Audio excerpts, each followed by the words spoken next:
Assalamualaikum warahmatullahi wabarakatuh. Selamat datang kepada semua pelajar.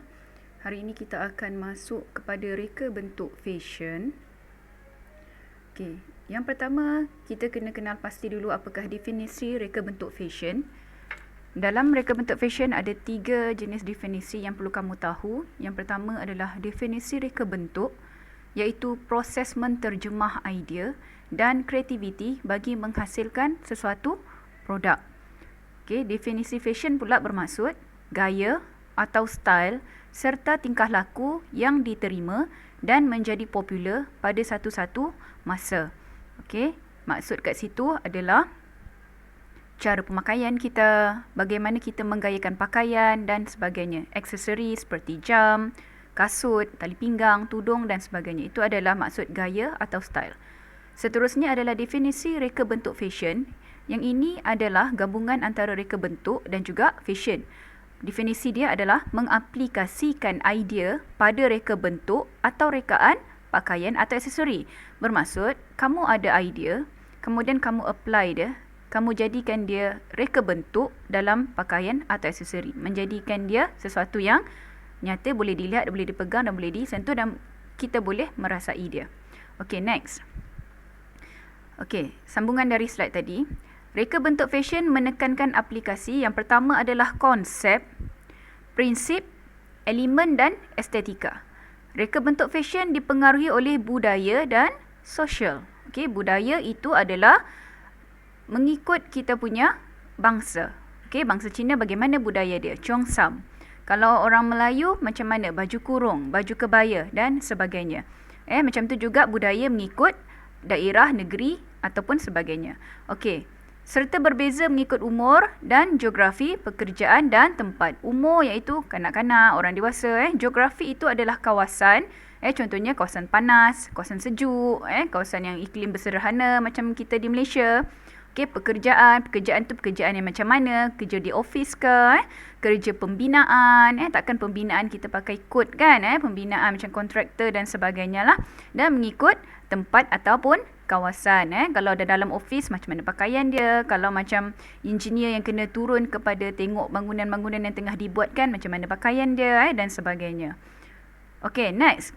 Kerjaya dalam bidang reka bentuk fashion. Dekat sini ada 4. Yang pertama adalah pereka fashion ataupun fashion designer. Okey, apa peranan dia? Mereka bentuk fashion pakaian atau aksesori. Apa sahaja reka bentuk fashion, pakaian, bentuk, gaya, itu adalah di bawah tanggungjawab ataupun kerjaya pereka fashion.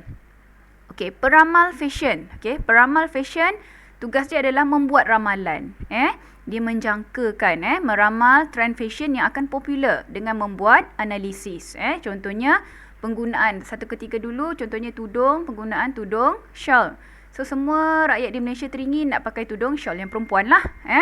Kemudian berbalik-balik tudung yang bagaimana? Tudung sarung dan itu adalah meramal trend fashion. Okey, kemudian menganalisis penggunaan fabrik, corak, warna, tema, bentuk, elemen seni reka dan sebagainya. Macam mana rakyat Malaysia ni suka fabrik yang macam mana? Kain yang macam mana? Lembut ke? Yang kasar ke? Kamu sendiri pun ada kesukaan kamu. Kain yang macam mana?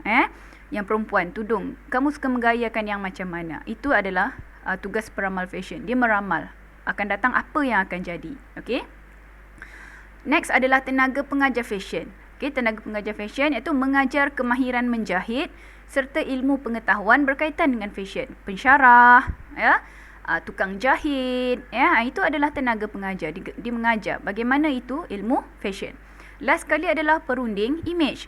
Okay, memberi khidmat nasihat dan perundingan kepada pelanggan. Yang ini dia memberi khidmat nasihat. Oh, tak sesuai, awak kena pakai yang macam ni dan sebagainya. Itu adalah perunding image. Okay. Selain daripada itu, perunding image juga berperanan dalam pilihan gaya. Minta maaf ada typo dekat situ. Berperanan dalam pilihan gaya, penata gaya atau konsultan. Pilihan gaya macam mana. Okey, orang macam ni dia pakai macam mana. Contohnya kalau orang kahwin pun perlukan perunding image dan sebagainya. Okey, next. Okey, jenis reka bentuk fashion. Okey, 2 benda kamu pun perlu kena tahu yang kita akan belajar. Yang pertama, dalam reka bentuk fashion ada 2 kategori. Pertama, dari skop pemakaian, iaitu pakaian itu sendiri. Apa yang dikata dengan pakaian ni? Okey, pakaian ni adalah yang menutup badan dan anggota badan seperti kepala, kaki dan tangan. Okey. Contohnya jenis pakaian baju, seluar, kemeja, tudung dan sebagainya. Okey. Aksesori pula adalah untuk menggayakan, untuk memperlihatkan pakaian yang kita pakai tu lebih menarik, lebih cantik atau diri kita nampak lebih menarik. Okey. Contohnya aksesorinya bermaksud benda yang dipakai sebagai perhiasan atau tambahan kepada pakaian. Itu maksud cikgu tadi.